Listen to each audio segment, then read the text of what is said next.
Hi, my name is Bill, and today I'm going to show you how to replace the front right burner on your stove.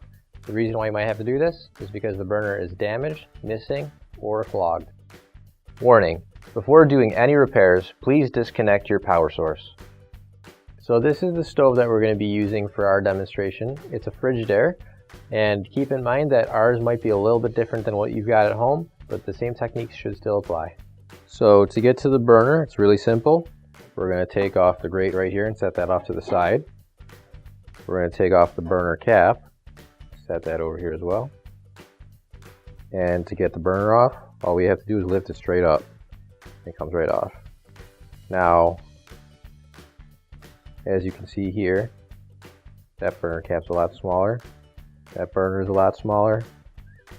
So this won't fit on here. And this is definitely not going to fit on there.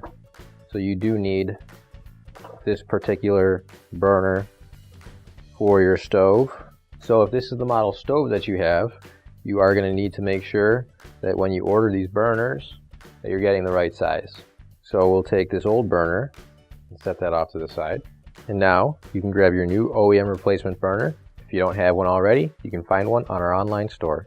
And so what we're going to do is just simply set this right on top here.